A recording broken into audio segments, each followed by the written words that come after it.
ওকে,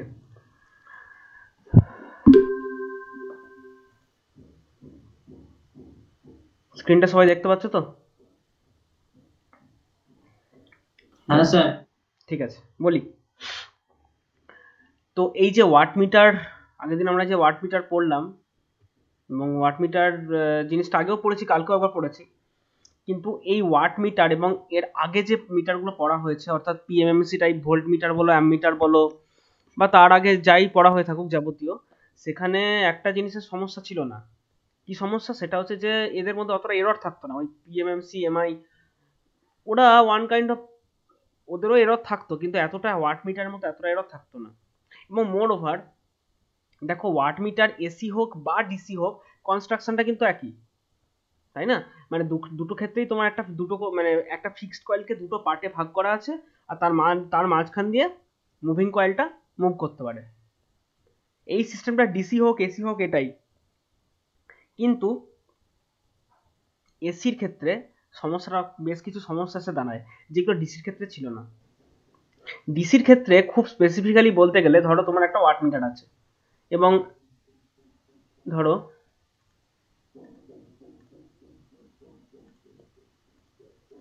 ধরো তোমার একটা ওয়াট মিটার, এইটা তোমার মনে করো কারেন্ট কয়েল, অর্থাৎ লোডে এটার ভেতর দিয়ে কারেন্ট যাচ্ছে, আর এইটা মনে করো তোমার যেটাকে বলছি ভোল্টেজ কয়েল বা প্রেসার কয়েল, যা বলবে, যার সাথে একটা হাই রেজিস্ট্যান্স লাগানো আছে, তাই তো? এই তো ওয়াট মিটারের অ্যারেঞ্জমেন্ট। এটা ডিসি পাঠাও বা এসি পাঠাও, এই কনস্ট্রাকশনটা এটাই। কিন্তু খুব স্পেসিফিক্যালি দেখলে ভালো করে দেখো, এইটা হচ্ছে একটা অ্যামমিটার, যার ভেতর দিয়ে কারেন্ট আমি পাঠাচ্ছি সিরিজে, আর এইটা দেখো একটা ভোল্ট মিটার, যার সাথে একটা প্যারালাল হিউজ রেজিস্ট্যান্স কানেক্ট করা আছে।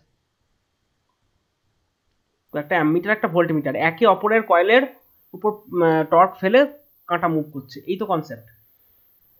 সেক্ষেত্রে ডিসি থাকলে কোনো সমস্যা ছিল না।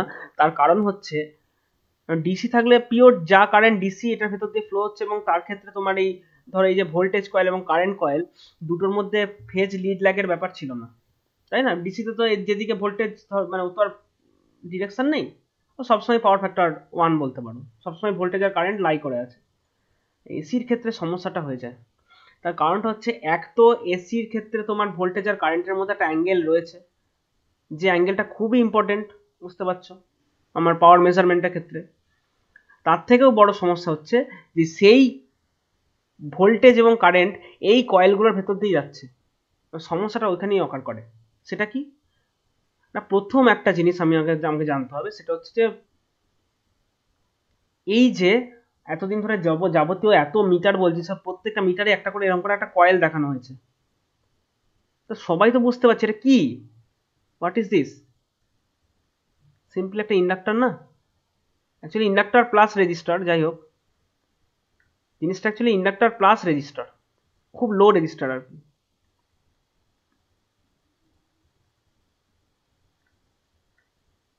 রেজিস্টার একটু লো, কিন্তু জাস্ট একটা ভ্যালু আছে। দেখো ডিসির কাছে ইন্ডাক্টর ব্যাপারটা শর্ট সার্কিট, ডিসির ক্ষেত্রে সমস্যাটা ছিল না, কিন্তু সমস্যাটা হয়ে যায় এসির ক্ষেত্রে। কারণ ব্যাপারটা হচ্ছে, ধরো আমি একটা লোডের পাওয়ার মাপবো, ধরো এইটা আমার ওয়াট মিটার, এইটা আমার সিম্পলি ওয়াট মিটার, এবং এইটার ভেতর দিয়ে আমি একটা লোডকে মাপতে চলেছি। কি রকম লোড? না ধরো একটা আর এল লোড, আর আছে তার সাথে এল আছে।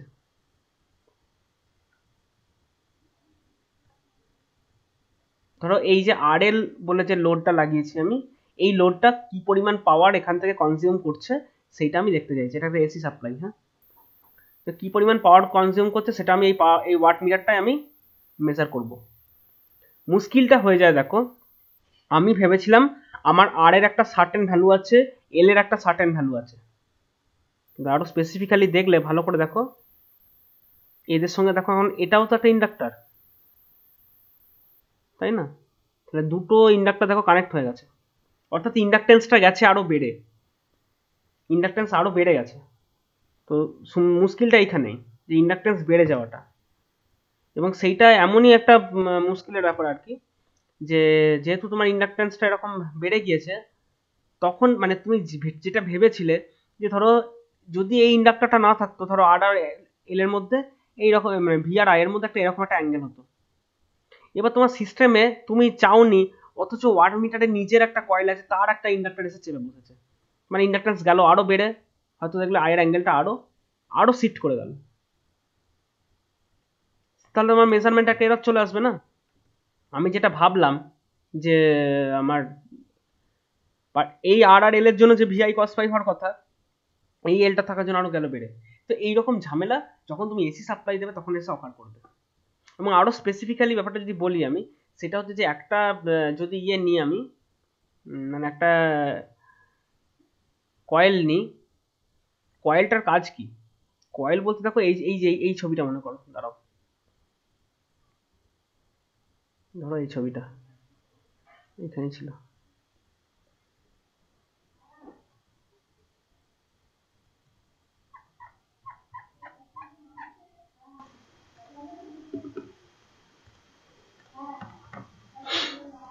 ধরো এই যে ছবিটা আমি নিয়েছি, এবার এই ছবিটার ক্ষেত্রে একটা জিনিস ভেবে দেখো, বন্ধ হয় না কেন?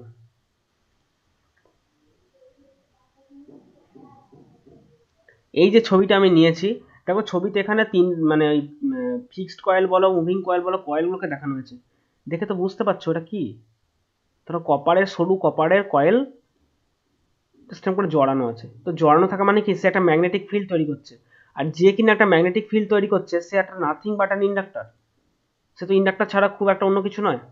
মুশকিলটা হয়ে যাচ্ছে এখানে, তুমি ইন্ডাক্টরটাকে বাদ দিতে পারছো না।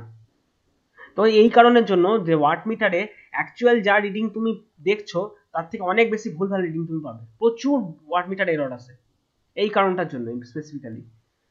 তো দেখা যাক কি কি কারণ যদি আমি দেখতে চাই, তো তখন দেখবো যে দেখো এতগুলো জিনিস দায়ী পার্টিকুলারলি একটা মানে এই এতগুলো সিস্টেম দায়ী হয়েছে একটা এররটার জন্য। কি কি এরর? না, প্রথমে দেখো প্রেসার কয়েলের ইন্ডাকটেন্স। প্রেসার কয়েল মানে ভোল্টেজ কয়েল বেসিক্যালি, তার ইন্ডাকটেন্স। প্রেসার কয়েল আবার ক্যাপাসিটেন্সও ফর্ম করছে, এমনই মজা, ক্যাপাসিটেন্সও ফর্ম করছে। কেন করছে পরে বলছি। তারপরে প্রেসার কয়েল কারেন্ট কয়েলের মধ্যে মিউচুয়াল ইন্ডাকটেন্স। এই প্রত্যেকটা টার্ম কি জিনিস, প্রত্যেকটা টার্ম আমি ধরে ধরে বলবো। নেক্সট হচ্ছে যে দেখো কয়েলগুলোর মধ্যে একটা পাওয়ার লস। দ্বিতীয় হচ্ছে ধরো এডি কারেন্ট। এডি কারেন্ট সমস্যাটা অল্প যদিও, তাও আছে কিছুটা হলেও। স্ট্রে ম্যাগনেটিক ফিল্ড, এই একটা প্রবলেম, এটা সব মিটারই প্রবলেমটা ছিল। আর হচ্ছে ভাইব্রেশন। তো এই 7টা পয়েন্টকে এক এক করে আমি বলবো। প্রথম হচ্ছে দেখো প্রেসার কয়েলের ইন্ডাকটেন্স। তো প্রেসার কয়েলের ইন্ডাকটেন্স মানে কি না, বলছে এই যে এই কয়েলটার কথা বললাম, দেখো প্রেসার কয়েল মানে এই কয়েলটা, ও তা আসছে না কেন, এই যে মাঝের এই এই এই কয়েলটা, এই যে ভোল্টেজ কয়েল যেটা, এটা হচ্ছে প্রেসার কয়েল। হ্যাঁ, তো এই যে ভোল্টেজ কয়েলটা, সেই ভোল্টেজ কয়েলটার মধ্যে প্রথম সমস্যা হচ্ছে এর একটা হাই ইন্ডাকটেন্স আছে। তার একটা কারণ হচ্ছে যে এইটার নাম্বার অফ, দেখো দুটো কয়েল না, একটা ফিক্সড কয়েল একটা প্রেসার কয়েল, বা একটা কারেন্ট কয়েল একটা প্রেসার কয়েল বলতে পারি। তার যেটা কারেন্ট কয়েল বা যেটা সিরিজে যে রানিং লাগানো যেটা, সেই কয়েলটা ফিক্সড কয়েল যেটা, তার দেখো নাম্বার অফ টার্নসটা কম, এনটা কম। আর এই প্রেসার কয়েলটা দেখো নাম্বার অফ টার্নসটা অনেক বেশি, হিউজ। এর একটা কারণ কেউ বলতে পারবে যে কেন এটার নাম্বার অফ টার্নস কম আর এটার নাম্বার অফ টার্নসটা অনেক বেশি? কেউ কি কারণটা বলতে পারবে? যা মনে হচ্ছে এই স্লাইডটা দেখো, হয়তো বলতে পারতে পারো। কারণটা হচ্ছে বলি, একটু ঠান্ডা মাথা ভাবলে ওটা বুঝতে পারবে। দেখো তোমাকে আলটিমেটলি কি তৈরি করতে হবে, তোমাকে একটা টিডি মানে ডিফ্লেকশন টর্ক তৈরি করতে হবে তোমাকে। তাহলে সেই ডিফ্লেকশন টর্কের জন্য দুটো কয়েলই দায়ী, ওপরের কয়েলটাও দায়ী বটে, নিচের কয়েলটাও দায়ী। কিন্তু ওপরের কয়েলটার ভেতর দিয়ে হিউজ কারেন্ট ফ্লো করছে, দেখো হিউজ কারেন্ট ফ্লো করছে। একটা দুটো যে কোনো কয়েল যে পরিমাণ টর্ক তৈরি করবে, সে টর্কটা ছিল প্রপোর্শনাল টু বিআইএন। টর্ক প্রপোর্শনালটা ছিল বিআইএনএ। এবার আমি এরিয়া, এই ব্যাপারটাকে আমি বাদ দিলাম, কারণ এরিয়াটা ধরে নিচ্ছি দুজনেরই সমান। বি ম্যাগনেটিক ফিল্ডের যে তোমার ইয়েটা, এবার মানে মানে ম্যাগনেটিক ফিল্ড বলবো না, মানে ওই ফ্লাক্স ডেন্সিটি, যেটা ফ্লাক্স ডেন্সিটি যেটা সেটা। তো এই জিনিসগুলোকে ধরে নিচ্ছি আমি, এগুলো আমার হাতে খুব একটা নেই, আমি এগুলোকে বাদ দিচ্ছি। আমার হাতে দেখো আছে আই এবং এন। এবার আমি একটা জিনিস বুঝতে পারছি ভালো রকম, যে আমার দুটো কয়েলেই টর্ক দরকার। এবারে একটা কয়েল তাহলে টর্ক প্রপোর্শনাল টু আই, কি পরিমাণ কারেন্ট যাবে তার সাথেও প্রপোর্শনাল, আবার টর্ক কি পরিমাণ টার্নস, নাম্বার অফ টার্নস দিয়েছো তার সাথেও প্রপোর্শনাল। মুশকিলটা হচ্ছে যে দেখো উপরে যে কারেন্ট কয়েলটা, তার ভেতর দিয়ে হিউজ কারেন্ট ফ্লো করছে, তার মানে এই কয়েলের আইটা প্রচন্ড বেশি। তাহলে যদি আইটা প্রচন্ড বেশি হয় তাহলে নাম্বার অফ টার্নসটা একটু কম দিলেও চলবে, তাই না? আর এই প্রেসার কয়েলটাকে দেখো, প্রেসার কয়েলের মধ্যে হিউজ রেজিস্ট্যান্স আছে, হিউজ রেজিস্ট্যান্স। তার মানে কি এর কারেন্টটা হচ্ছে প্রচন্ড কম। কারেন্টটা প্রচন্ড কম হওয়ার জন্য আমাকে নাম্বার অফ টার্নসটা বাড়াতেই হবে, যাতে ওরা একটা সাফিসিয়েন্ট টর্ক প্রোভাইড করতে পারে, তাই না? ধরতে পেরেছো আশা করি ব্যাপারটা? যেহেতু এর কারেন্ট কম সেই জন্য ওকে আমাকে নাম্বার অফ টার্নসটা বেশি দিতেই হবে, যেহেতু কারেন্টটা কম। আর যেহেতু এর ভেতর দিয়ে কারেন্টটা প্রচন্ড বেশি, সেই জন্য ওর আমার নাম্বার অফ টার্নস কম দিলেও হবে। হ্যাঁ, তবে একটা জিনিস আমাকে মাথায় রাখতে হবে। কি মাথায় রাখতে হবে? না দেখো, এই কয়েলটার ভেতর দিয়ে কারেন্ট প্রচুর বেশি কারেন্ট যাবে, তাহলে এই কয়েলটার যে ক্রস সেকশন এরিয়াটা, সেই এরিয়াটা অনেক, মানে সরি এরিয়া বলবো না, মানে এটা ক্রস সেকশনটা বলছি আর কি। এরিয়া মানে আমার ওই এরিয়া বোঝাবে, কয়েলের এরিয়া, ওটা নয়। আমি বলতে চাইছি এর যে ক্রস সেকশনটা, ক্রস সেকশনটা দেখো অনেকটা হিউজ, ক্রস সেকশন বেশি, মানে কয়েলটা মোটা। বাংলা কথা বললে হচ্ছে কয়েলটা মোটা কয়েল, যার ভেতর দিয়ে অনেক অনেক বেশি পরিমাণ কারেন্ট যেতে পারে। আর দেখো এইটার ভেতর দিয়ে কারেন্ট প্রায় যাচ্ছে না বলে চলে, খুব লো কারেন্ট যাচ্ছে, তাহলে এই কয়েলের তারটা অনেক সরু। এই যে কপার কয়েলটা, তার তারটা অনেকটাই সরু, কারণ খুব কম কারেন্ট যাচ্ছে। তো ইত্যাদি কারণের জন্য দেখা যাচ্ছে যে এর এর এর একে তো কয়েলটা মোটা, তাই খুব বেশি নাম্বার অফ টার্নস দেওয়াও যাবে না। আর এর এই প্রেসার কয়েলটাকে দেখো, প্রেসার কয়েলের তারটা খুব সরু, আমি যত খুশি হিউজ নাম্বার অফ টার্নস দিতে পারি, কোনো সমস্যা নেই। সেই জন্য এর পরের ছবিটা দেখো, এই যে এই ছবিটা, দাঁড়াও এগুলো মুছি। এই ছবিটা ভালো করে তাকালে বুঝতে পারছো যে তোমার দেখো, যেটাকে আমি কারেন্ট কয়েল বলছি, হ্যাঁ, সে কারেন্ট কয়েলটা দেখো, এর কারেন্ট কয়েলের তারটা দেখো কতটা মোটা, কারণ এর ভেতর দিয়ে মানতে হবে আমাকে যে হিউজ কারেন্ট যাচ্ছে। এই যে এইটা দেখো অনেক থিকনেস, কয়েলটা মোটা কয়েল, এবং দেখো নাম্বার অফ টার্নসটা খুব কম, হয়তো 1 2 3 4 5 6 7 8 9 10, এদিকে 10টা আছে আর ওইদিকে 10টা আছে, 10 10 20টা আছে, 10 + 10 20খানা আছে কয়েলটা। কিন্তু এইটা দেখো ভেতরে প্রেসার কয়েলটা, এটা খুব সরু তার, কারণ আগেই বলছি ওর ভেতর দিয়ে বেশি কারেন্ট যাওয়ার প্রয়োজন নেই, তাহলে ওটা খুবই সরু তার, এবং সেই কারণে ওর নাম্বার অফ টার্নসটা দেখো হিউজ। এত সরু তার তুমি আলাদা আলাদা করে দেখতেই পাচ্ছ না, এখানে আলাদা করে দেখতে পাচ্ছ মোটা কয়েল বলে, আর এটা এত সরু তার যার জন্য তুমি আলাদা করে দেখতেই পাচ্ছ না, এবং অনেক হিউজ নাম্বার অফ টার্নস দেওয়া আছে। ধরো কথার কথা বলছি, ধরো 200টা টার্ন দেওয়া আছে, এর যেখানে 20টা টার্ন আছে সেখানে 200টা টার্ন আছে। তো এইভাবে জিনিসটা ডিজাইন করা। এতক্ষণ সমস্যাটা ছিল না, সমস্যাটা এসে যাচ্ছে এই যে এইখান কারণে, কারেন্ট কয়েল যেটা আছে তার নাম্বার অফ টার্নসটা খুব কম, যেহেতু নাম্বার অফ টার্নসটা খুব কম সেই জন্য এর ইন্ডাকটেন্সটাও কম, সেই জন্য এইটার ইন্ডাকটেন্সকে নিয়ে আমাদের কোনো মাথা ব্যথা নেই, এর ইন্ডাকটেন্সটা অনেক কম, কারণ টার্নটা অনেক কম। কিন্তু বুঝতে পারছো প্রেসার কয়েলের নাম্বার অফ টার্নসটা অনেকটাই বেশি, যার জন্য এর ক্ষেত্রে ইন্ডাকটেন্সটা বেশি। এবং সেই কারণেই দেখো এখানে লিখেছে প্রেসার, সরি এই লেখাটা কালারটা চেঞ্জ করলে ভালো হয়, পড়া যাচ্ছে না। এবং দেখো সেই কারণেই এখানে লিখেছে যে প্রেসার কয়েলের ইন্ডাকটেন্স, ক্যাপাসিটেন্স কেন বলছি সেটা আমি পরে আসছি, মোট কথা ইন্ডাকটেন্সটাকে নিয়ে মাথা ব্যথা প্রেসার কয়েলের ওই জন্যই। দেখো কারেন্ট কয়েলটার ইন্ডাকটেন্সকে নিয়ে মাথা ব্যথা খুব একটা করেনি। আছে কিছু পরিমাণ ইন্ডাকটেন্স অবশ্যই আছে, কিন্তু ওটার থেকে এইটার ইয়েটা অনেকটাই বেশি, আগে এইটাকে কমাবো তারপর তো ওটাকে নিয়ে ভাববো।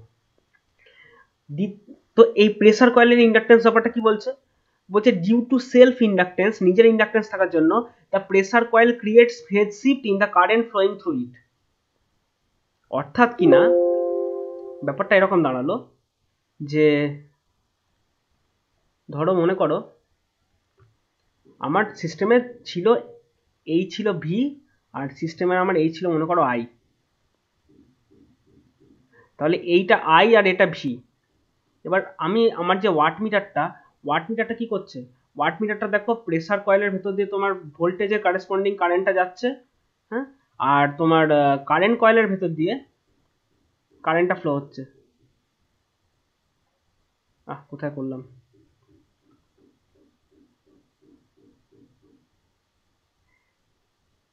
এই তো।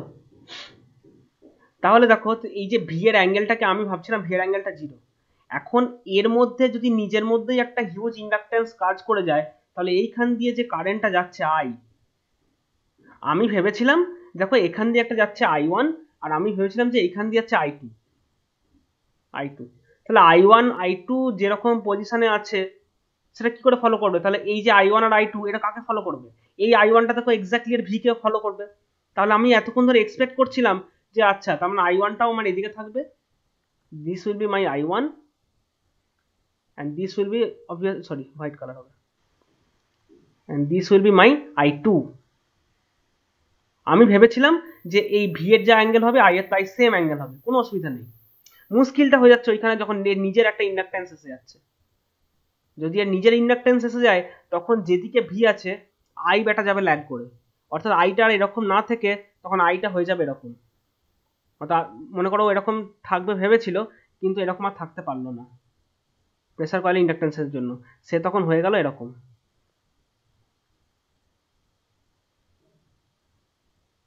এ নিজেই ল্যাগ খেয়ে গেল। তাহলে বুঝতে পারছো এই অ্যাঙ্গেলটা চেঞ্জ হয়ে যাবে, তার মানে একটা এরর চলে আসবে। আমি কি ব্যাপারটা বলতে চাইছি সবাই আশা করি ধরতে পেরেছো জিনিসটা, কারো বুঝতে বাকি নেই? ওকে, মানে আমি ভেবে এক্সপেক্ট করেছিলাম যে এর কোনো ইন্ডাকটেন্স থাকবে না, কিন্তু প্রেসার কয়েলটার এত নাম্বার অফ টার্নস হয়ে গেছে আমাকে মিটারটাকে চালানোর জন্য, তখন দেখছি যে এখানে আইটা মানে তোমার এর একটা নিজের একটা হিউজ ইন্ডাকটেন্স, যেটাকে আমি সেলফ ইন্ডাকটেন্স। সেলফ কেন সেলফ? কেন ওটা নিজের, ওটা অন্য কারো দ্বারা ইয়ে নয়। ইন্ডাকটেন্স দু রকম হয়, একটা সেলফ একটা মিউচুয়াল, মিউচুয়ালটা আমি পরে আসছি। তো এইটাতে নিজের সেলফ ইন্ডাকটেন্সের জন্যই তোমার এর নিজের কারেন্টটা গেল ল্যাগ করে, যার জন্য সমস্যাটা তো সৃষ্টি। যেটা এখানে লিখেছে যে due to self inductance the pressure coil creates phase shift in the current flowing through it. নিজের ভেতর দিয়ে যে কারেন্ট আছে ওটাই ফেজ শিফট হয়ে গেছে। So the true angle between voltage and current slightly change, যেটা আমি ছবি এঁকে দেখালাম, যে দেখো এই অ্যাঙ্গেলটা স্লাইটলি চেঞ্জ হয়ে গেছে। আর কি problem? Then the wattmeter gives a higher reading for lagging load and lesser reading for the leading PF load. অর্থাৎ আমার যত বেশি আমার সিস্টেমটা ল্যাগিং হবে, কারণ ও তো ইন্ডাক্টর, যদি আমার এখানে যে আরএল লোডটা আমি লাগিয়েছি সেটা যদি খুব ল্যাগিং হয়, তার জন্য হচ্ছে এর ভেতর দিয়ে আইটা আরো বেশি ল্যাগ করবে, সেক্ষেত্রে কারেন্টটা আরো বেশি মানে আরো বেশি রিডিং দেখাবে। আর যদি এটা ইন্ডাক্টর না হয় ক্যাপাসিটার হয়, অর্থাৎ লিডিং লোডের জন্য, তখন দেখা যাচ্ছে কি এই যে এই ক্যাপাসিটার আবার এইদিকে রয়েছে ইন্ডাক্টর, দুটো আছে আবার প্যারালালে, সেক্ষেত্রে দেখা যাচ্ছে রিডিংটা কমে আসবে। এইরকম একটা প্রবলেম হবে। মানে এইটাই হয়ে যাবে সমস্যা, কারণ এই অ্যাঙ্গেলটা চেঞ্জ হয়ে যাওয়ার জন্য এত কিছু বিপত্তি। মানে যদি ল্যাগিং হয় তাহলে কি, ও তো নিজে একটা ইন্ডাক্টর, তাহলে ও চাইছে ও যত বেশি ইন্ডাকটেন্স ব্যাপারটা আসবে তত বেশি ওই ইয়ে দেখাবে, আর যত বেশি লিডিং হবে তত দেখাবে যে হয়তো জিনিসটা কমে আসছে, এরকম একটা প্রবলেম। এবং সেই জন্য কি বলছে, a low value capacitor across a part of multiplier which reduce the effect of pressure coil inductance. তখন বলছে উপায় কি, তাহলে এখান থেকে বাঁচার উপায় কি? বাঁচার উপায় হচ্ছে বলছে এই ছবিটা কি করি, যে এই সমস্যা থেকে মুক্ত হওয়ার একটাই উপায়, আমরা আগেই যে একটা জিনিস দেখেছি, যে গতকালকে দেখেছি, যে যদি বেশি ল্যাগিং হয়ে যাচ্ছে তখন সেইটাকে কাটিয়ে দেওয়ার উপায় হচ্ছে ক্যাপাসিটার লাগিয়ে দাও। যদি বেশি ইন্ডাকটেন্স হয়ে যায় তাহলে বেশি ক্যাপাসিটেন্স করে দাও, তাহলে একটা ক্যাপাসিটার একটা ইন্ডাক্টরকে কিন্তু সাপ্রেস করে ফেলবে। তখন বলছে একটা কাজ করো, এর যে সাথে একটা সিরিজ রেজিস্ট্যান্স ছিল প্রেসার কয়েলের সাথে ছিল, তো সেই প্রেসার কয়েলের অ্যাক্রস একটা ক্যাপাসিটার লাগিয়ে দাও, তাহলে যে পরিমাণ কারেন্টটা ইন্ডাক্টরের ভেতর দিয়ে যেতে গিয়ে ল্যাগ খাচ্ছিল, এখন ক্যাপাসিটারে থাকার জন্য ওটা আবার আগের মতো লিড করে যাবে, আবার আগের মতো এসে আইটা এই জায়গাতেই ফিরে আসবে। লো ভ্যালু ক্যাপাসিটার, খুব low, in the order of pF, picofarad. পিকোফ্যারাডের একটা ক্যাপাসিটার যদি এখানে লাগিয়ে দেওয়া হয়, তাহলে এই যে যেটুকু আইটা নেমে এসছিল আইটা আবার উঠে যাবে, তখন তুমি অ্যাকচুয়াল অ্যাঙ্গেলের রিডিং যেটা পাওয়ার কথা সেটা তুমি পেয়ে যাবে। স্যার একবার বললেন রেজিস্ট্যান্সটা লাগিয়েছিলাম। হুম হুম কি বললো? আমি শুনতে পেলাম না, বলো। রেজিস্ট্যান্সটা এখানে 8টা যেটা মাল্টিপ্লায়ারটা লাগিয়েছিলাম এটা কেন লাগিয়েছিলাম আরেকবার বললেন? ওই তো, এর ভেতর দিয়ে কারেন্টটা তুমি বেশি অ্যালাউ করতে পারবো না। যদি তুমি এইটা কোনো রেজিস্ট্যান্স না লাগাও, তাহলে কি হবে, তোমার যে ওয়াট মিটারের এদিক দিয়ে তুমি চাইছো এদিক দিয়ে সব কারেন্টটুকু যাক, আর এখানে ভোল্টেজটুকু পাক। এইটা দিয়ে দিলে তো এদিক দিয়েই সব কারেন্ট বেরিয়ে যাবে, লোড আর কারেন্টই পাবে না। সব পাওয়ার যদি কারেন্টটা এই গান দিয়ে আউট হয়ে যায়, লোডের ভেতর দিয়ে কারেন্ট তুমি পাঠাতে পারবে কি? পারবে না। সেই জন্য হিউজ রেজিস্ট্যান্স এখানে লাগানো হয়, যাতে করে এইখান দিয়ে ভেতর দিয়ে কারেন্ট একদম ফ্লো না করতে পারে। এটা তো একটা ভোল্ট মিটার, অত ভাবতে হবে না, এটা একটা ভোল্ট মিটার। ভোল্ট মিটারের অ্যাক্রস আমি সিরিজ রেজিস্ট্যান্স লাগাবো না? হিউজ লাগাবোই তো, ওটাই আর কিছু না। ক্লিয়ার ব্যাপারটা? হ্যাঁ স্যার, বুঝতে পেরেছি এবার। ওকে ওকে। তাহলে তোমার এই ক্যাপাসিটারটা এবং ইন্ডাক্টরটা, ক্যাপাসিটার আসাতে কি করলো, মানে প্রবলেম যেটা হচ্ছিল যে, বললো না যে ল্যাগিং লোডের জন্য বেশি পাওয়ার দেখাবে কেন? কারণ যত ল্যাগিং হবে তখন তত ওই অ্যাঙ্গেলটা কমে আসবে, আর যত এই অ্যাঙ্গেলটা কমে আসবে না, তত তোমার কস্ট, এখন এফেক্টিভ কস্ট থিটা তো এটাই, যত এই থিটাটা কমে আসবে, যত বেশি ল্যাগিং হবে, তত আইটা নিচের দিকে ঝোলার টেন্ডেন্সি থাকবে, তত বেশি এই কস থিটার ভ্যালুটা দেখো বাড়বে। থিটা ছোট হচ্ছে মানে কস থিটা কিন্তু বাড়ছে, কস জিরোর ভ্যালু ম্যাক্সিমাম। তার মানে ল্যাগিং লোডের জন্য হচ্ছে কস থিটা আমার বেশি পাওয়ার দেখাবে, আর যত বেশি লিডিং লোড, অর্থাৎ আইটা যদি এদিকে থাকে, তখন দেখা যাচ্ছে অ্যাঙ্গেলটা অনেক বেড়ে যাচ্ছে। অনেক বেশি যদি অ্যাঙ্গেল হয়ে যায়, তাহলে কিন্তু আমার পাওয়ার কম দেখাবে। ওই জন্যই বলো যে লিডিং লোডের ক্ষেত্রে পাওয়ার কম দেখাবে, ল্যাগিং লোডের ক্ষেত্রে পাওয়ার বেশি দেখাবে। তো মোট কথা যাই মিসম্যাচ হচ্ছিল, আমি এই ক্যাপাসিটার লাগাতে আইটা আবার আগের জায়গায় ফিরে এসেছে। যেই ফিরে এসেছে তখন তোমাকে এবার ঠিক রিডিং দেখাবে। তাহলে এইটা হচ্ছে এই প্রেসার কয়েলের ইন্ডাকটেন্সের সলিউশন হচ্ছে এটাই, যে low value capacitor across a part of the multiplier, সেটাই আমার উপকারে আসবে। ক্লিয়ার? কারো বুঝতে অসুবিধা নেই? ওকে। এরপরে একটা সমস্যা এসে দাঁড়ায়। সেই সমস্যাটা কি না, এই যে রেজিস্ট্যান্স, সিরিজ রেজিস্ট্যান্সটা লাগাচ্ছি, সেইখানে আবার নিজে নিজে ক্যাপাসিট্যান্স ফর্ম করে যায়, সেটা একটা বাজে বিপদ। সেটা কি বলি, ক্যাপাসিট্যান্স কারা জানো? কারা ক্যাপাসিটার? বেসিক্যালি যে কোনো ইনসুলেটার যারা কারেন্ট ক্যারি করতে পারে না, তারাই হচ্ছে ক্যাপাসিটার, যে কোনো। অর্থাৎ ধরো ধরো তোমার তুমি একটা ওয়্যার রেখেছো, ওয়্যার, তার, এইখানে তুমি একটা, ধরো একটা ভালো রকম একটা ভোল্টের ব্যাটারি লাগিয়েছো, ধরো 100 ভোল্টের, 100 ভোল্টের একটা ব্যাটারি লাগিয়েছো। এই যে ওয়্যারটা নিয়েছো, এই ওয়্যারটা মনে করো তোমার নেকেড ওয়্যার। তো নেকেড ওয়্যার মানে কি, তোমার এর কোনো ইনসুলেশন নেই, পুরো তো মেটাল ধরো রয়েছে, দিয়ে এইখান দিয়ে তুমি একটা কোনো একটা লোড চালিয়েছো। এটা যদি ডিসি হয় তাহলে এফেক্টটা খুব কম হয়, কিন্তু এসি যদি হয় না, তখন সমস্যা হবে যে এই টোটালটা তোমার মাটি, গ্রাউন্ড, তাই তো, এটা মাটি। মাটি মানে কি গ্রাউন্ড, এবং এই গ্রাউন্ডের সাথে তুমি না চাইলেও এইখান দিয়ে ক্যাপাসিট্যান্স ফর্ম করে যাবে। অর্থাৎ যে কোনো মেটাল, আবার দেখো এইখানটা হচ্ছে গ্রাউন্ড, তাহলে মাঝখানটা তো ইনসুলেটার, মাঝখানে এয়ার আছে, এয়ার মানে কি, এয়ার হচ্ছে ইনসুলেটার, তার ভেতর দিয়ে কারেন্ট যেতে পারে না। তো যখনই এর দুটো কারেন্ট কন্ডাক্টিং মিডিয়ামের মাঝখানে একটা ইনসুলেটার দাঁড়াবে, তখনই দেখো সেটা ক্যাপাসিটার, তুমি না চাইতেও ক্যাপাসিট্যান্স ফর্ম করে যাবে। অর্থাৎ যেখানে দুটো পোটেনশিয়াল ডিফারেন্স তুমি দেখবে, তার ভেতরে যদি কোনো কন্ডাক্টিং মিডিয়াম না থাকে, তাহলে সেটা ক্যাপাসিটার হতে পারে, ভ্যালুটা খুবই কম, বাট ডেফিনেটলি ওটা একটা ক্যাপাসিটার। ঠিক আছে? এবং এই সমস্যাটার জন্য, এই সমস্যাটা কোথায় সৃষ্টি হবে না, একটা জায়গায় সৃষ্টি হবে, দেখাই। সেটা হচ্ছে যে ওই প্রেসার কয়েল যেটা ছিল,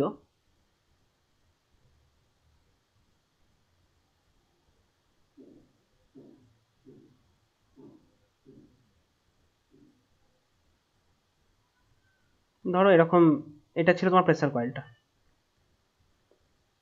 মানে ওয়াট মিটারের যে প্রেসার কয়েল, যেটা আমার মাল্টিপ্লাই রেজিস্ট্যান্সটা। এবার দেখো যাই তুমি ভোল্টেজ এখানে অ্যাপ্লাই করো, ধরো এখানে তুমি 200 ভোল্ট অ্যাপ্লাই করেছো, কথার কথা বলছি। এবার এর একটা রেজিস্ট্যান্স আছে, এর একটা হালকা রেজিস্ট্যান্স আছে, আছে তো? যদি থাকে তাহলে এর অ্যাক্রস একটা ভোল্টেজ তৈরি হবে, এর অ্যাক্রস একটা ভোল্টেজ তৈরি হবে। দুটোর মধ্যে যখনই ভোল্টেজ ডিফারেন্স চলে আসবে, এখানে একটা ক্যাপাসিট্যান্স ফর্ম করে যাবে।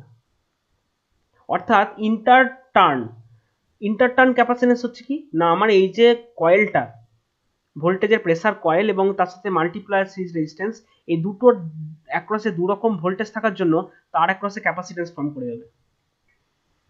যখনই আনওয়ান্টেড এই আর এল সি, যখন আর আর এল এই দুটো খুব আনওয়ান্টেড জিনিস, যেখানে সেখানে ওরা নিজেরাই চলে আসে, তুমি ওদেরকে নেগলেক্ট করতে পারো না। কোনো ক্যাপাসিটার লাগাওনি তাও দেখো ক্যাপাসিটার চলে এসছে। সমস্যাগুলো এখানেই সৃষ্টি হয়। এবং ভেবো না যে এই ক্যাপাসিটেন্সগুলোকে আমি সারা জীবন নেগলেক্ট করে বেরিয়ে যাবো, ভেবো না। তোমাদের আইডিয়া, একটা আইডিয়া নেই, বলে দিচ্ছি। এরা যে এদেরকে যে নেগলেক্ট করার নয় এই ক্যাপাসিটেন্সগুলো, তার একটা তোমাদের একটা ঘটনা একটা এক্সাম্পল বলছি। তোমরা সবাই রাস্তা দিয়ে ট্রাভেল করার সময় দেখেছো বড় উঁচু উঁচু ট্রান্সমিশন টাওয়ার আছে, দেখেছো তো? দেখবে ধরো এরকম উঁচু উঁচু ট্রান্সমিশন টাওয়ার আছে, এবং দেখবে সেই ট্রান্সমিশন টাওয়ারের এইখান দিয়ে দেখবে সব কারেন্ট ক্যারিং কন্ডাক্টরগুলো এরকম করে চলে গেছে। High voltage current carrying conductor মাঠের পর মাঠ দেখবে এরকম করে চলে গেছে। দেখবে এই গেছে, আবার এই গেছে, আবার এই গেছে, এরকম করতে করতে মাঠের পর মাঠ চলে গেছে, গেছে তো? এইগুলোতে হিউজ ভোল্টেজ আছে, ধরো 400 কেভি, মানে 4 লাখ ভোল্টেজ আছে, 400 কেভি ভোল্টেজ আছে মনে করো এগুলোতে। এবার কোনো একটা কারণে এবার এইটা 400 কেভি মাঠের পর মাঠ গিয়েছে, এবং এইখানে কি আছে, মাটি। যদি অনেকটা হাইট, এই ট্রান্সমিশন টাওয়ারের হাইটগুলো অনেক, তোমরা দেখেছো হিউজ হাইট, অনেক উঁচু দিয়ে যায়, তাও এটা হচ্ছে মাটি, এবং ওইখানে হচ্ছে কারেন্ট ক্যারিং কন্ডাক্টর। এই তারগুলোকে যখন ধরো সারাবে, কোনো মেনটেনেন্স নেবে, মানে তারটা ছিঁড়ে না, মানে তারটায় কোনো একটা সমস্যা হচ্ছে, তারটাকে চেঞ্জ করবে বা কিছু একটা করবে, তখন কি করলো, পাওয়ার সাপ্লাই প্রথমে বুঝতে পারছে পাওয়ার সাপ্লাই কাট করতে হবে, তো পাওয়ার সাপ্লাই মনে করে এদিকেও কাট করে দিল, এদিকেও কাট করে দিল, সিম্পলি কাট করে দিল। এবার মনে করো একটা লোক সারাবে, পাওয়ার সাপ্লাই দেখো দুদিকে কাট, মানে এদিকটাও পাওয়ার সাপ্লাই বন্ধ, এদিকেও পাওয়ার সাপ্লাই বন্ধ। এবার একটা লোক কি করলো, এই টাওয়ারের মাথায় চাপলো, ধরো এখানে টাওয়ার ছিল, এখানে সব টাওয়ার ছিল, এগুলো টাওয়ার, এই একটা টাওয়ার, এই একটা টাওয়ার, তো ধরো এই টাওয়ারের লোকটা মাথায় চাপলো, মাথায় চেপে যেই তারে হাত দিতে হবে সঙ্গে সঙ্গে সে একদম তার শরীরটা পুরো জ্বলে পুড়ে মাটিতে পড়ে গেছে, সে মৃত্যুবরণ করবে। তাও যদি তুমি দুদিকে পাওয়ার দাওনি, দুদিকে পাওয়ার ডেড করা, তারপরে এই তারটা ছুঁলে মানুষ আর বাঁচবে না। কারণটা হচ্ছে যে এই যে টোটাল জায়গাটা, এই সব সময় মাটির সঙ্গে ও ক্যাপাসিট্যান্স ফর্ম করে রেখেছে টোটাল জায়গাটাতে। এবং এই ক্যাপাসিট্যান্স মানেই যে তোমরা জানো ক্যাপাসিটার কাজ হচ্ছে কি, চার্জকে ধারণ করা, চার্জ হোল্ড করে রেখেছে। অর্থাৎ আমি ভাবছি তারটাকে দুদিকে পাওয়ার সাপ্লাই অফ করে দিলাম, যে ভাবলাম যে তারটা হয়তো পুরো ডেড, এবার আরামসে তারটাকে ধরবো, ধরলেই সঙ্গে সঙ্গে একদম একটা লোক কেন 50টা লোক ধরলে 50টা লোকই মারা যাবে। তার কারণটা হচ্ছে এই ক্যাপাসিটেন্সগুলো, সব ক্যাপাসিটেন্স চার্জ করে রেখেছে, মানে এগুলো সব চার্জ হোল্ড হয়ে রয়েছে। যেই তারটা ছোঁবে এই ক্যাপাসিটারটা সঙ্গে সঙ্গে চাইবে। হ্যাঁ বলো, শুনতে পেলাম না, কি বললে? স্যার আপনার কথাগুলো ভালো করে, স্যার বলছি আপনার কথাগুলো ভালো করে বুঝতে পারা যাচ্ছে না।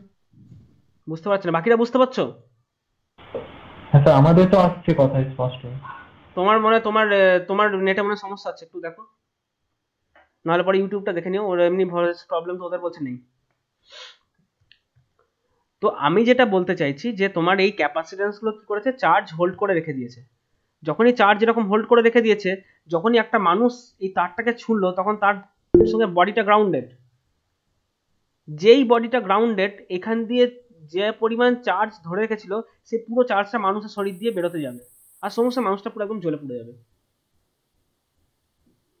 ভাবতেও পারবে না, তারটা দুদিকে ডেড করা, তারপরও তারটা ধরলে একদম মৃত্যু। তার কারণটা হচ্ছে তার এর মাঝখানে তুমি না চাইতেও প্রচুর ক্যাপাসিট্যান্স ফর্ম করে চার্জ ধরে রাখবে, এখানে কিচ্ছু করার নেই কোনো মান। হ্যাঁ বলো। তাহলে স্যার ইনসুলেটেড করা হয় না কেন, তারগুলো খোলা রেখে দেওয়া হয় তো? খোলা রাখলেও কি মনে করছো তুমি কাজ করবে না, তোমার তাই মনে হয়? তুমি যদি বলো যে দেখো, প্রথম কথাটা নেকেট রাখার অনেকগুলো কারণ আছে। তুমি যদি ইনসুলেটেড পুরো রাবার দিতে যাও না, এই রাবারগুলো আর 30 দিনও টিকবে না। কারণ অনেক যত বড় হবে, এখানে করোনা অনেক কিছু টার্ম তোমরা পড়বে, সেখানে প্রত্যেকে দেখবে এই এখানে যদি রাবারের ইনসুলেশন দেয়, সেগুলো থাকবে না, 1 নম্বর। দ্বিতীয়, দেওয়াটা খরচ সাপেক্ষ অনেক। তৃতীয়ত হচ্ছে, তুমি কি মনে করছো যে ইনসুলেশন দিলেই সব সমস্যা মিটে যাবে? ওই যে পিভিসি রাবারটা বলছো তুমি, সে রাবারটা কি, ওটা কি কন্ডাক্টিং মিডিয়াম নাকি নন কন্ডাক্টিং? নন কন্ডাক্টিং, কারেন্ট ক্যারি করতে পারে না রাবারটা, তাই তো? তো মনে করো এইটা তোমার কন্ডাক্টর, মানে এটা মনে করো মেটালের কন্ডাক্টর। এই মেটালের কন্ডাক্টরের ওপর দিয়ে তুমি এরকম রাবারের সিডিং দিয়েছো, বাইরেতে রাবারের আছে, রাবারটা মেটেরিয়াল নয়, আর এই মনে করো তোমার মাটি। তো তোমার কি মনে হচ্ছে যে এই এই এই যে রাবারটা নন কন্ডাক্টর, এটা তো ইনসুলেটিং মিডিয়াম, এটা একটা ইনসুলেটিং মিডিয়াম, তো কি মনে হচ্ছে এটা একটা ক্যাপাসিটার নয়? এটাও একটা ক্যাপাসিটার। তার মানে জিনিসটা তোমার এরকম দাঁড়াবে, অর্থাৎ এইখানে এইখানে এর মধ্যে একটা ক্যাপাসিট্যান্স ফর্ম করেছে, মানে এটা একটা ক্যাপাসিটার সি, এটাকে সি বলতে পারি না আমি, মানে যাক মোট কথা এটা এই রবারটা এবং এই এয়ার, এখানে আছে এয়ার এখানে আছে রাবার, এই টোটালটা মিলিয়েই তো একটা ক্যাপাসিটেন্স। তোমার কিছু করার আছে বলো আমাকে? তুমি ভাববে যে যেটাই আমি নন কন্ডাক্টিং মিডিয়াম দেবো, আরে নন কন্ডাক্টিং মিডিয়াম মানেই তো সেটা একটা ক্যাপাসিটার, ইনসুলেটিং মিডিয়াম মানেই ক্যাপাসিটার, তোমার কিচ্ছু করার নেই এখানে। বরঞ্চ এই যদি রাবারের সিরিং দাও ক্যাপাসিটেন্স বাড়বে বই কমবে না, কারণ তো তোমরা পড়েছো capacitance C equal to epsilon A by D. Epsilon ছিল তোমার, এই এপসাইলনটা ডিপেন্ড করতো তোমার এই মেটেরিয়ালটার উপর। এয়ারের ক্ষেত্রে এপসাইলনের ভ্যালু কম, আর তুমি যদি রাবার দাও রাবারের এপসাইলনের ভ্যালু আবার অনেক বেশি, তাতে উল্টে ক্যাপাসিটেন্স বাড়বে বই কমবে না, তোমার কিচ্ছু করার তাহলে নেই। তো উপায় কি স্যার? তাহলে উপায় উপায়, কিছু তো থাকবে। দেখো ক্যাপাসিটেন্সটা তুমি নেগলেক্ট করতে পারো না সিম্পলি, তখন যেটা করতে হয় একটা মানুষ এইখানে চাপার আগে একটা মেটালের তার মেশিনে করে মেটালের তার এইখান থেকে এই অবধি ঝুলিয়ে দেয়, এইখান থেকে এই অবধি ঝুলিয়ে দেয়, মাটিতে পুরো পুঁতে দেয় তারটাকে, একটা মেশিনে করে করে, মানুষ করে না, একটা মেশিনে করে বা এতে করে তার দুদিকে ঝুলিয়ে দেয়, যাতে করে এই যত পরিমাণ চার্জ থাকে সব এদিক দিয়ে ডিসচার্জ হতে পারে, এবং এটা ঝুলিয়ে প্রায় 1 ঘন্টা অবধি রেখে দেওয়া হয়, যাতে করে সমস্ত এখানে যা কিছু চার্জ আছে সমস্ত কিছু ডিসচার্জ হয়ে যায়। তারপর একটা ভোল্ট মিটার আছে ওদের, হাইফাই ভোল্ট মিটার, সেটা দিয়ে ওরা মেজার করে দেখে যে এখনো এখানে কোনো চার্জ হোল্ড করছে কিনা, দেখলো যে না একদম ভোল্ট মিটার রিডিং 0 দেখাচ্ছে, তারপরে ওটা হাত দেবে। ইনফ্যাক্ট বস্তুত যে কোনো জায়গায় তোমার রেলের যদি রেলের যে ওভারহেড লাইন যেখানে 25 কেভি লাইন থাকে, সেখানেও যখন কাজ করা হয় দুটো সাইড এদিকটাও গ্রাউন্ড করে দেওয়া হয় এদিকটাও গ্রাউন্ড করে দেওয়া হয়, যাতে মাঝখানে যে এগুলোকে বলে স্ট্রে ক্যাপাসিটেন্স, হ্যাঁ এগুলো বলে স্ট্রে ক্যাপাসিটেন্স, এই স্ট্রে ক্যাপাসিটেন্স গুলো যখন ফর্ম করেছে তাদের চার্জ যাতে পুরোপুরি এদিক দিয়ে ডিসচার্জ হতে পারে, সেই জন্যই এগুলো দেওয়া হয়, তারপরে মানুষ এখানে লাইন হাত দেয়, এছাড়া কিছু করার নেই। ক্লিয়ার?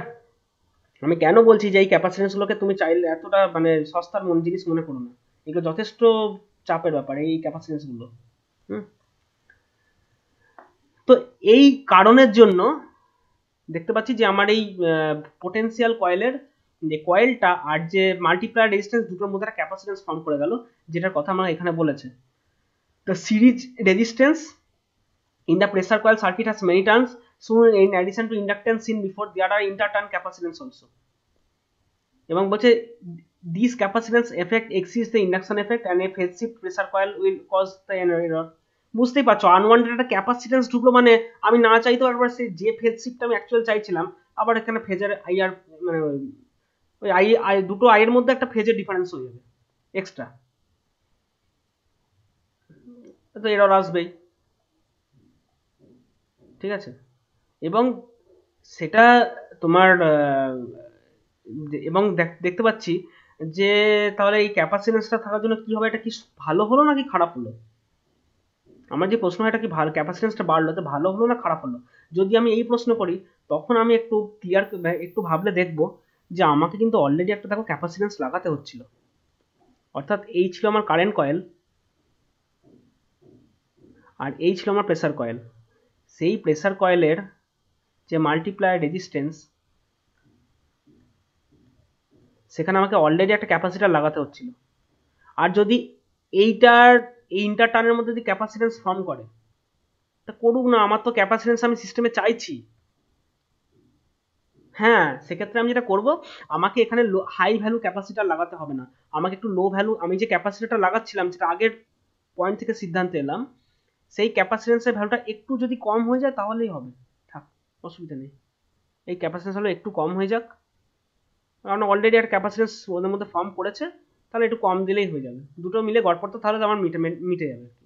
এইটা আমার এই ভ্যালুটা আমার অতটা বেশি না দিলেও চলবে, কারণ অলরেডি ক্যাপাসিটেন্স ফর্ম করে রয়েছে, সেটা এখানে লেখা আছে। ওই জন্য শান্টিং ক্যাপাসিটারটা পারপাস সাফ করে দিচ্ছে, কোনো অসুবিধা এখানে দাঁড়াচ্ছে না। তো এই হচ্ছে তোমার প্রেসার কয়েলের ইন্ডাকটেন্স একটা এরর আসতে পারে, ক্যাপাসিটেন্স একটা এরর আসতে পারে, সেগুলোকে আমরা সাপ্রেস করলাম। কিন্তু এরপরও সমস্যাটা এসে যায় মিউচুয়াল ইন্ডাকটেন্স, সেটা কি জিনিস এবার জানতে হবে, যে what is this mutual inductance. তো মিউচুয়াল ইন্ডাকটেন্স বলার আগে তোমাদেরকে ট্রান্সফর্মার সম্পর্কে দু এক কথা বলেছিলাম আগে। ট্রান্সফর্মার ভেতর কি আছে, একটা ফ্লাক্স ক্যারিং পাথ দেওয়া আছে, এবং দেখো এই কয়েলের ভেতর দিয়ে যদি একটা কারেন্ট পাঠাও, একটা ফ্লাক্স তৈরি হয়, সেই ফ্লাক্সটা সার্কুলেট করতে থাকে, এবং তুমি যদি এইখানে আরেকটা কয়েল লাগাও, তখন সেই কয়েলের মধ্যে ফ্লাক্সটা কাট হয়, এখানে একটা ভোল্টেজ চলে আসে এই কয়েলটার অ্যাক্রসে। তাহলে এই যে সমস্যাটা, মানে এই সমস্যা নয়, এই যে ব্যাপারটা, তার মানে কি আমি বলতে পারি যে এই ইন্ডাকটেন্সের উপর এর একটা এফেক্ট থাকবে। অর্থাৎ আরো স্পেসিফিক্যালি বললে জিনিসটা এরকম দাঁড়ায়, যে ধরো দুটো তার আছে, এই একটা তার আছে, এই একটা তার আছে। আচ্ছা, পরে তারটা আমি পরে আঁকছি। এই যে তারটা আছে, ছোটবেলায় তোমরা অ্যাম্পিয়ারের সন্তরণ সূত্র পড়েছো, এবং সেখানে বলছিল যে একটা তার যদি এইদিকে কারেন্ট ক্যারি করে, তখন এর চারপাশে একটা ম্যাগনেটিক ফিল্ড তৈরি হয়। ধরে এর চারপাশে একটা ম্যাগনেটিক ফিল্ড তৈরি হচ্ছে,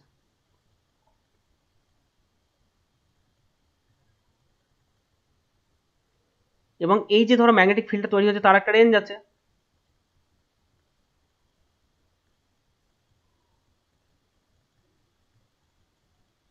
আমি সেকেন্ডারি আর একটা তারকে ওই রেঞ্জের মধ্যে নিয়ে এলাম।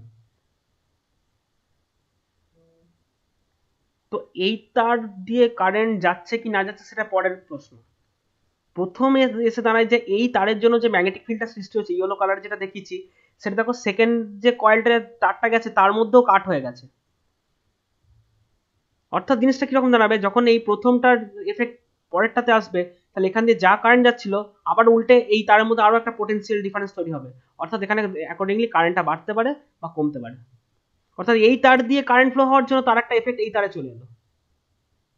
মানে যেটা বলতে চাইছি, তাহলে এই তারের একটা ইন্ডাকশন এখানে চলে এলো, যেটাকে বলা হয় মিউচুয়াল ইন্ডাকটেন্স এফেক্ট। অর্থাৎ দুটো কারেন্ট ক্যারিং কন্ডাক্টর আমি কাছাকাছি রেখেছি, একটার ভেতর দিয়ে কারেন্ট গেলে সেটা অন্যটাকে এফেক্ট করবে। তোমরা ইন্ডাকটেন্সের ওখানে পড়বে যে তোমার দুটো কারেন্ট, ধরো এই একটা ইন্ডাক্টর কয়েল আছে, এই একটা ইন্ডাক্টর কয়েল আছে, এটার ইন্ডাকটেন্স মনে করো L1, এটা মনে করো ইন্ডাকটেন্স L2। টোটাল যে ইকুইভ্যালেন্ট ইন্ডাকটেন্স যদি দুটোর একই ডিরেকশন হয়, তাহলে this is L1 plus L2। এবার এটা হচ্ছে প্লাস মাইনাস 2m, ঠিক আছে, যে এটা একদিকে আছে নাকি অপর দিকে আছে, যদি একই দিকে থাকে তাহলে প্লাস, উল্টো দিকে থাকলে মাইনাস। তো L1 plus L2 plus minus 2m, এই 2m টা হচ্ছে মিউচুয়াল ইন্ডাকটেন্স। অর্থাৎ এই তারের নিজের একটা ইন্ডাকটেন্স রয়েছে, যাকে আমি বলছি সেলফ ইন্ডাকটেন্স, আর এর ইন্ডাকটেন্সের একটা এফেক্ট এর উপর আসে। একইভাবে এর নিজের ইন্ডাকটেন্স L2, আবার এর একটা এফেক্ট এর উপর আসে। এই দুজনের যে এফেক্ট আসে তাকে আমরা বলি M, মিউচুয়াল ইন্ডাকটেন্স, যার ভ্যালু হয় √L1 L2, sorry L1 L2। এটা হচ্ছে মিউচুয়াল ইন্ডাকটেন্সের ফর্মুলা, যে একজন আরেকজনের উপর এফেক্ট, এবং টোটাল ইন্ডাকটেন্স হচ্ছে এইটা, এবং যেখানে এই এই 2m টার্মটা খুবই ইম্পর্টেন্ট। মিউচুয়াল ইন্ডাকটেন্স মানে এটা হচ্ছে নিজেদের ইন্ডাকটেন্স প্লাস হচ্ছে মিউচুয়াল ইন্ডাকটেন্স। অর্থাৎ দুটো কয়েলকে তুমি যদি কাছাকাছি রাখো, তাহলে মিউচুয়াল ইন্ডাকটেন্স তাদের মধ্যে অবশ্যই কাজ করবে, একটার এফেক্ট অন্যটায় তো ঢুকবেই। একটা ট্রান্সফর্মারও তোমরা দেখতে পেলে যে ট্রান্সফর্মার মধ্যে কি হলো, আমি মুছে দিয়েছি, ট্রান্সফর্মার মধ্যে যে এর ফ্লাক্স যখন ওরটায় কাট করে গেল, তখন এর এফেক্ট ওরটায় চলে গেল। তাহলে হোয়াই নট দিস, এর ইন্ডাকশনটা তো এর উপর আসবেই, আর এর ইন্ডাকশনটাও এর উপর আসবে, সেটা বলা হচ্ছে মিউচুয়াল ইন্ডাকটেন্স। এবার দেখো একটা ওয়াট মিটার তো ছোট, ওয়াট মিটারটা তোমার একটা ঘরের সমান সাইজ নয়। সেখানে আমি করেছি কি, সেখানে আমার ধরো এই যে ইয়ে রয়েছে, এইখানে তোমার একটা কারেন্ট কয়েল রয়েছে, তার মাঝখানে আবার একটা দেখো প্রেসার কয়েল আছে। তাহলে এর ভেতর দিয়ে যাওয়া কারেন্ট যেটা, তার একটা এফেক্ট এর উপর আসবে, আবার এর ভেতর দিয়ে দৌড়ানো কারেন্টের এফেক্ট আবার এদের ওপর আসবে, মানে there will be some mutual inductance. এই মিউচুয়াল ইন্ডাকটেন্সটা ফর্ম করার জন্য আবার একটা এরর আসবে, the mutual inductance between pressure coil and current coil.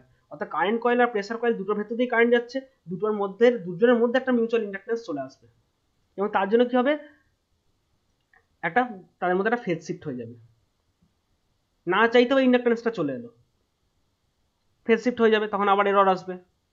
আমাকে তো দুটো কয়েলকে একদম একজনকে হাওড়া একজনকে দিল্লি রাখা সম্ভব না, তা তো কাজই করবে না, আমাকে ওটাকে কাছাকাছি রাখতেই হবে এবং এটা আমার আসবেই। এবং সেক্ষেত্রে কি হচ্ছে যে তখন কি দেখা যাচ্ছে উপায় কি, তো উপায় বলছে যে দেখো একটা উপায় আছে, সবকিছুরই উপায় আছে। সেটা কি, তুমি যদি একটা কয়েলকে এইভাবে রাখো আর একটা কয়েলকে ঠিক একইভাবে অ্যালাইনমেন্টে রাখো, তাহলে কিন্তু মিউচুয়াল ইন্ডাকটেন্সটা কাজ করবে। তুমি যদি একটা কয়েলকে এইভাবে রাখো আর একটা কয়েলকে এইভাবে রাখো, তাহলে ওদের মিউচুয়াল ইন্ডাকটেন্সটা কাজ করবে না।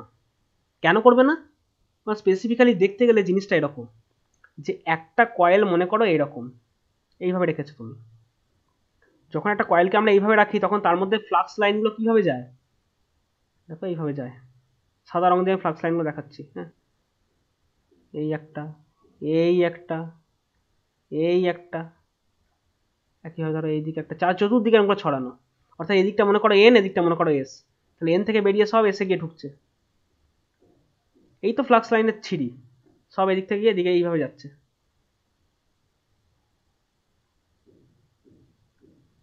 এবার এখানে যদি আরেকটা কয়েলকে তুমি ওই একই অ্যালাইনমেন্টে রাখলে, তাহলে বুঝতে পারছো কেন এই ফ্লাক্স তো এই কয়েলের ভেতর দিয়ে কাট করে যাচ্ছে, লম্বা লম্বি একদম ভেতর দিয়ে চলে যাচ্ছে, তাহলে তো হবেই, কিছু করার নেই।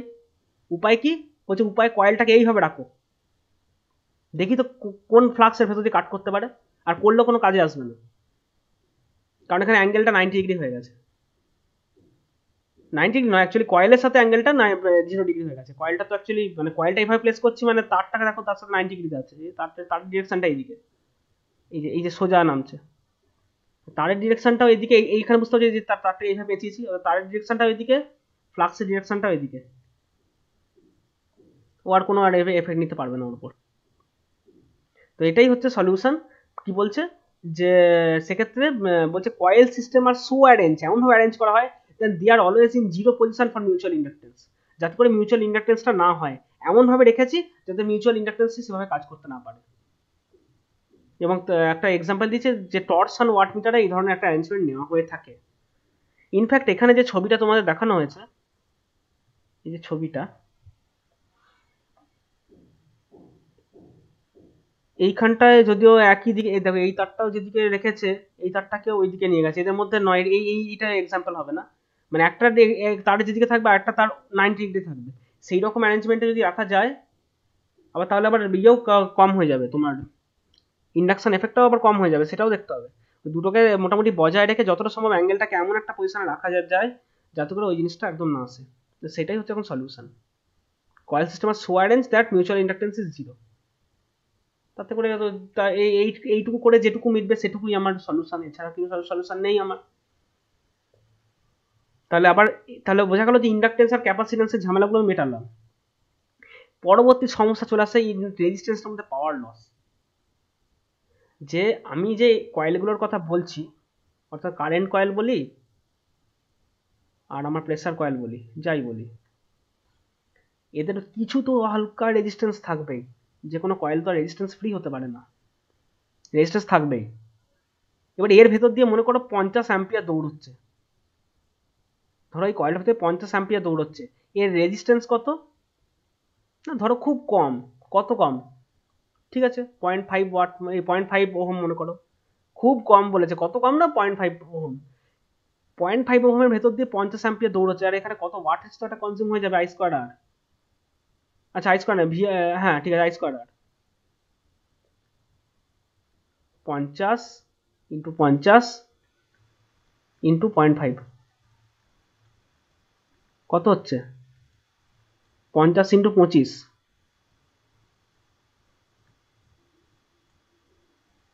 50 50 × 25 মানে তোমার 25 5 125।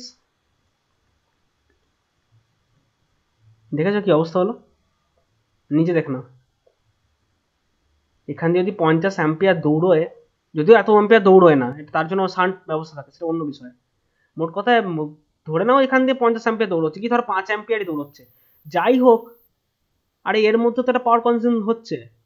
কারেন্ট কয়েলের ভেতর দিয়ে আমি কারেন্ট নিয়ে যাব, আর সেই কয়েলের মধ্যে পাওয়ার কনজাম্পশন হবে না, তা কি করে হয়? হতেই হবে। তুমি পাওয়ার ওয়াট মিটারের কাজ হচ্ছে পাওয়ার মেজার করা, আর সে নিজেই পাওয়ার কনজিউম করতে শুরু করেছে।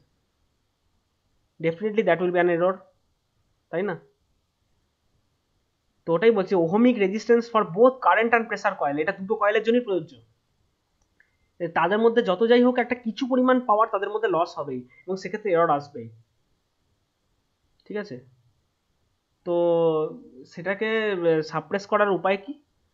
দেখো, একদম তুমি নেগলেক্ট করতে পারবে না। হ্যাঁ, যেটা করা দরকার, তো আমি তখন সেই তোমরা সেই রেঞ্জ এক্সটেনশন পড়েছিল, যে 50 অ্যাম্পিয়ার আমি এর ভেতর দিয়ে দৌড় করে পাঠাবো না, আমি বাইরে দিয়ে একটা শান্ট লাগিয়ে দেবো, যে যা ম্যাক্সিমাম অ্যাম্পিয়ারটা ওদিক দিয়ে যা, এদিক দিয়ে যত সম্ভব কম অ্যাম্পিয়ার যা। তার জন্য স্কেলটাকে আমি সেভাবে ডিজাইন করবো, স্প্রিংটাকে আমি ততটা টাইট করে দেবো। এটা একটা উপায়। আর দ্বিতীয় উপায় বলছে যে যখন দেখছো যে হিউজ কারেন্ট থাকছে না,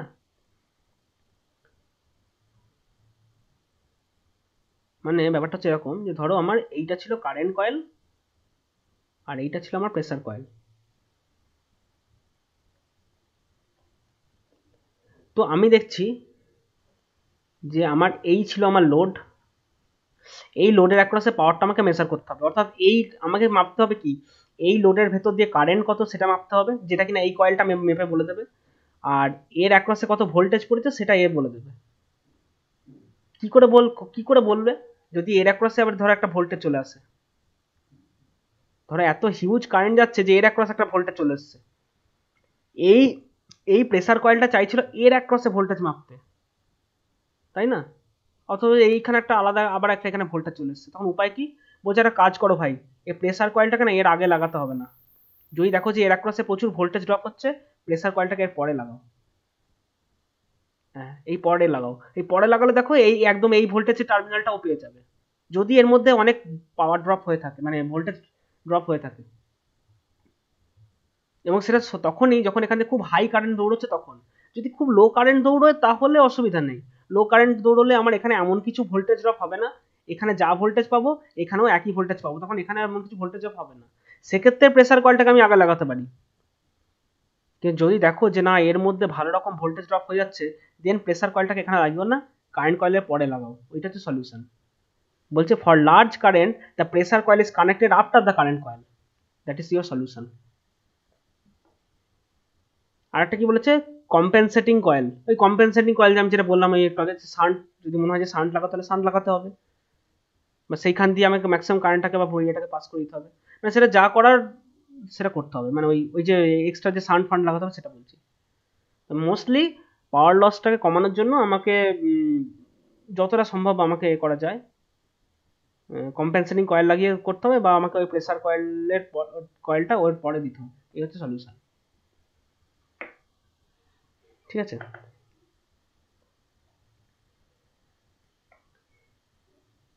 আচ্ছা এরপরে হচ্ছে যত মেটাল পার্ট আছে, মেটাল পার্টগুলোর মধ্যে এডি কারেন্ট যাবে, এই একটা জ্বালাতনের জিনিস এডি কারেন্ট। যত মেটাল পার্ট পাবে তার ভেতর দিয়ে ফ্লাক্স ক্যারি করলে ওগুলোর মধ্যে এডি কারেন্ট জেনারেট করে। তো সেই জন্য কি করছে, যতটা পারছে যে ওইসব মেটাল ফেটাল বাদ দাও, যতটা পারো এয়ার কোর করে দাও। প্রথমে ওরা ভেবেছিল যে হয়তো পুরো মেটাল পার্টগুলো করে দেবে, পরে দেখছে না, এই মেটাল পার্ট করলে তার মধ্যে অন্যান্য মিটারগুলো একটা করে কয়েল থাকে, এখানে আবার দুটো কয়েল, আবার একটা কয়েলের ভেতর দিয়ে হিউজ কারেন্ট দৌড়চ্ছে, একটা কয়েলের অ্যাক্রস অনেক ভোল্টেজ পড়েছে। তাহলে এইরকম যদি সিচুয়েশন থাকে তাহলে এই এত এখানে মেটাল পার্ট দিও না, সব এয়ার কোর করে দাও। এটা আমি অলরেডি আগেও বলেছিলাম তোমাদেরকে, যখন এটা কনস্ট্রাকশন করেছিলাম মিটারে। দেখো এই কোর হচ্ছে এয়ার কোর, সব এয়ার, দেখো ফাঁপা, এই যে ফাঁপা, মানে ফ্লাক্সগুলোকে ফাঁপা পাত দিয়ে ক্যারি করবে, কোনো মেটাল পার্ট দেবে না।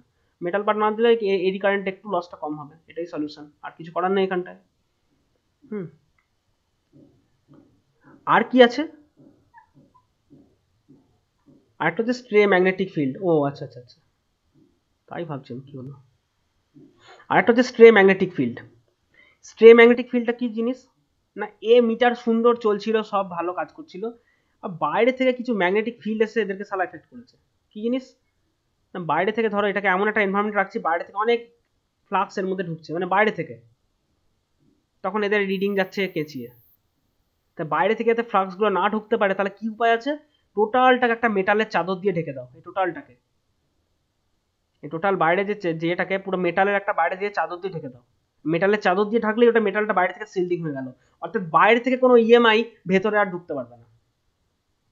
ইএমআই হচ্ছে ইলেকট্রোম্যাগনেটিক ইন্টারফারেন্স, সেটা আর বাইরে থেকে ঢুকতে পারবে না যদি তুমি টোটালটা বাইরে একটা মেটালের চাদর দিয়ে দাও।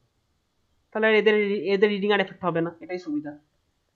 যেটা হচ্ছে স্ট্রে ম্যাগনেটিক ফিল্ড, এটা সব মিটারেই প্রায় থাকে, এই বাইরে থেকে স্ট্রে ম্যাগনেটিক ফিল্ডটাকে আটকানো, এই হচ্ছে। আর আরেকটা সমস্যা হচ্ছে ভাইব্রেশন। অন্যান্য মিটারে সব একটা করে কয়েল ছিল, এই মিটারের সমস্যা হচ্ছে এই মিটারে দুটো কয়েল, দুটো কয়েল, দুটোর ভেতর ধরো, আর এসি এসি সাপ্লাই আমি নিয়ে যাচ্ছি মনে করো, এসি সাপ্লাই যখনই নিয়ে যাব, একটা কয়েলের ভেতর যখন এসি সাপ্লাই নিয়ে যাবো, সেটা ভাইব্রেট করবেই। ওই যে 50 হার্টজের ওয়েভ ফর্ম নিয়ে যাচ্ছি, 50 হার্টজ যেটা ভাইব্রেট করবে। তোমরা সবাই ট্রান্সফরমারের কাছাকাছি গেছো, কখনো একটু কান খাড়া করে খেয়াল করেছো? ট্রান্সফরমার খুব হালকা একটা গো গো করে সাউন্ড হয়, একটা হামিং সাউন্ড হয়, পড়েছো, দেখেছো? যদিও সেটা তোমার, হ্যাঁ স্যার। হ্যাঁ যদিও সেটা তোমার মেটালিক, মানে কোনো জায়গায় লুজ থাকলে বা কোনো জায়গায় যদি টাইট না থাকে তখন সমস্যাটা হয়, কিন্তু মোট কথা সাউন্ডটা কেন আসবে? সাউন্ড তখনই আসবে কোনো একটা জিনিস ভাইব্রেট করতে চাইছে, যদি ওকে ভাইব্রেট করতে না দিই, শক্ত করে এঁটে দিই, তাহলে কিন্তু ওরা সমস্যাটা আসবে না। যদি কোনো জায়গা আমার ইনসুলেশন, প্রপার ইনসুলেশন নেই, কোথাও তোমার কিছু লুজ হচ্ছে, কোনো হয়েছে, সেক্ষেত্রে বা মানে মেনলি টার্নসগুলো যদি লুজ থাকে, টাইট না থাকে, তখনই সে ভাইব্রেট করলে নড়ার জায়গাটা পায়, আর যেই নড়ার জায়গা পাবে তখনই তখন সাউন্ড তৈরি হবে, অডিবল সাউন্ড। 50 হার্টজের সাউন্ড তো আমরা কানে শুনতে পাই, আমাদের মানুষ 20 হার্টজ থেকে 20 কিলো হার্টজ যদি মানুষের কানে শুনতে পায়, তো 50 তোর মধ্যেই পড়ছে। তাহলে 50 হার্টজ যদি কোনো কয়েল ভাইব্রেট করা শুরু করে, তাহলে তার সাউন্ড আমরা গো গো করে সাউন্ডটা শুনতে পাবো। ওটা যেটা হয়েছে, তোমার এই কয়েলগুলো লুজ হয়ে গেছে, টাইট নাই, যার জন্য ওটা নড়ার জায়গা পাচ্ছে। মোট কথা একটা কয়েলের ভেতর দিয়ে যদি 50 হার্টজ পাস করাও, কয়েলটা নড়তে চাইবে, ভাইব্রেট করতে চাইবে। এখানে আবার দুটো কয়েল, এ তো ভাইব্রেট করবেই।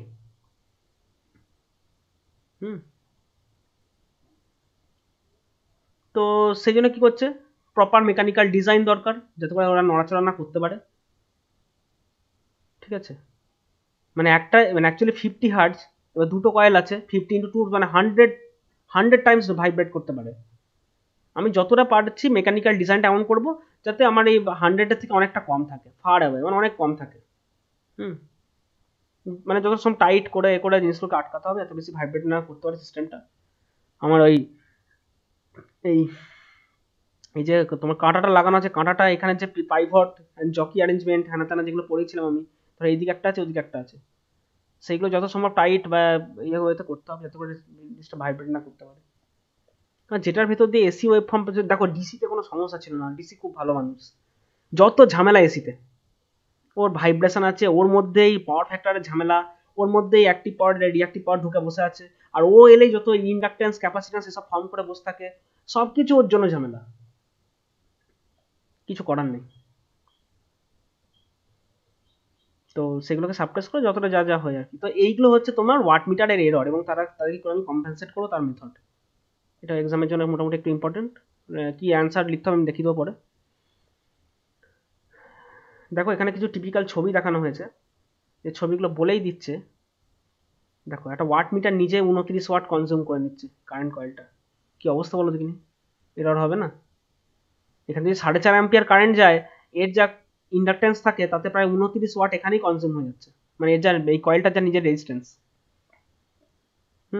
সেটা একটা ইয়ে। তারপরে এই যেটা বললাম, দেখো একটা কম্পেনসেটিং কয়েলের যেটা বললাম, যে আমি কারেন্টটাকে, মানে আমার এই দিক দিয়ে যে কারেন্টটা যাচ্ছিল, যতটা পারা যায় আমি অন্য একটা কয়েল দিয়ে কম্পেনসেট করবো জিনিসটাকে, যে এই একটা কয়েলের উপর প্রেসার পড়বে না। মানে কি হচ্ছে, একটা রেজিস্ট্যান্সের ভেতর দিয়ে যেতে হলে পাওয়ার লস আমার হচ্ছে। আমি যদি আরেকটা কয়েল দিয়ে দিই, আরেকটা কয়েল দিয়ে দিই, সবার মধ্যে অল্প অল্প করে ভাগ হয়ে চলে যাক না, পাওয়ার লসটা একটু কম হবে, কারেন্টটা তো কমে যাচ্ছে। আই একটার ভেতর দিয়ে যে আই যাচ্ছিল, আই স্কোয়ার টার্ম, বুঝতে পেরেছো? আর হিট যেটা লস হচ্ছে আই স্কোয়ার, আর তো আই স্কোয়ার টার্মে বাড়ে, তো আইটা যদি 3টের ভেতর দিয়ে একটু কমিয়ে ফেলতে পারি, তাহলে তো কমই হবে। সেটা একটা।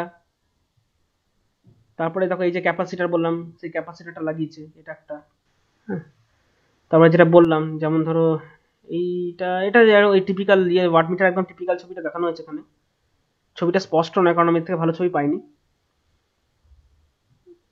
এই বাইরে দিয়ে এই টোটালটার বাইরে দিয়ে একটা সিজিং দেওয়া থাকে যাতে কোনো বাইরে থেকে কোনো ম্যাগনেটিক না আসতে পারে। এই যে এইটাই বলছিলাম। এই যে প্রেসার কয়েলটাকে রেখে একটা ম্যাগনেটের অ্যাক্রসে রেখে দিয়েছে, এই জায়গাটা দেখো, এটা একটা ম্যাগনেট দিয়ে দিয়েছে, দেখেছো? শান্ট ম্যাগনেট আর সিরিজ ম্যাগনেট, মানে এইগুলো দিয়েই ব্যাপারটাকে সিডিং করে দিয়েছে, বেশি না ইয়ে করতে পারে।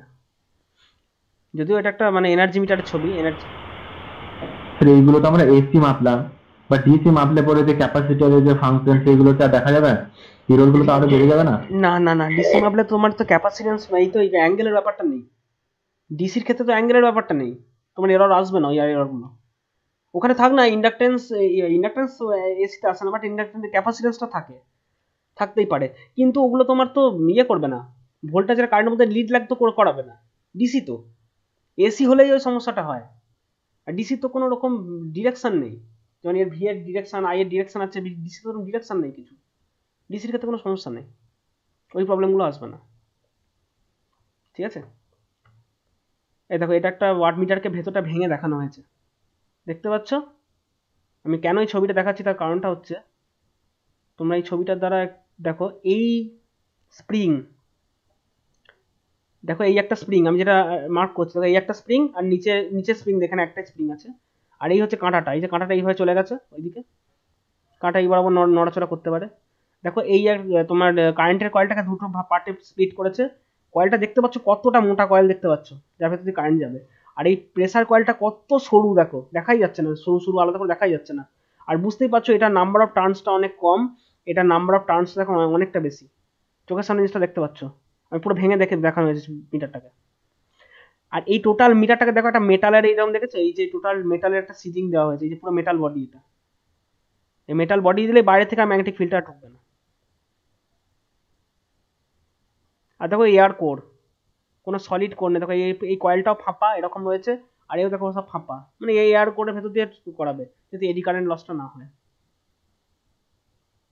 ঠিক আছে, এরপর যা যা মেকানিক্যাল অ্যারেঞ্জমেন্ট যেভাবে যা করা দরকার করা ইত্যাদি সেগুলো করেছে, ঠিক আছে ব্যাপার।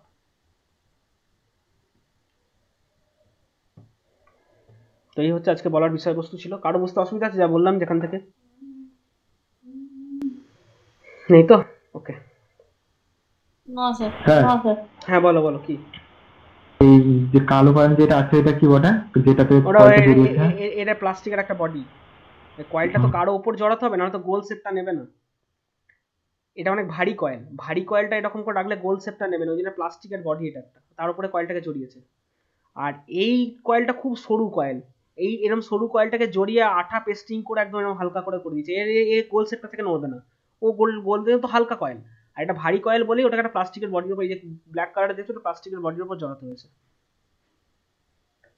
স্যার কোয়েল গুলোকে কোনো রকমের কোটেড করা হয় না? হ্যাঁ ও বাবা, ওটা তো শর্ট হয়ে যাবে। যে কোনো সেটাই কয়েল তুমি ভাবছি। যখন, যে কোনো কয়েল তুমি দেখো তার গায়ে খুব, কি করে বুঝে বলো তো, একটা কয়েলের ওপর দিয়ে না হালকা করে হাত চালা, মানে দুটো নোক, তোমার আঙুলের দুটো নোককে একটা কয়েলের উপর চেপে ধরো, দিয়ে নোকটাকে স্মুথলি মুভ হাত করো, দেখবে যদি দেখো যে হাতটা খুব স্মুথলি মুভ করছে, ওর উপর দিয়ে খুব পাতলা একটা ইয়ে থাকে। কয়েলটা কি আর এমনি রেখে দিলে তো কয়েলটা শর্ট হয়ে জ্বলে যাবে। এটা কয়েলটা মানে সবই কয়েল ইনসুলেটেড কয়েল।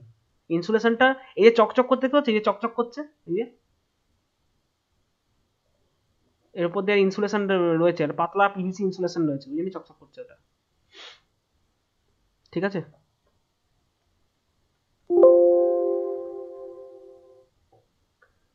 ওকে। 9 মিট অ্যাটেন্ডেন্স,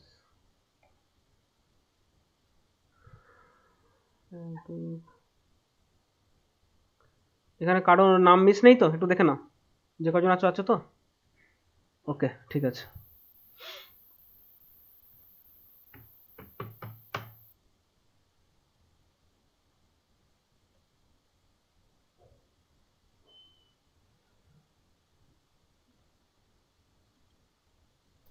স্যার কলেজ কবে খুলবে কিছু? কলেজ তো একটা নভেম্বর মাসে আমি শুনলাম, তারপরে আমি এখনো জানি না যে আদৌ ওটা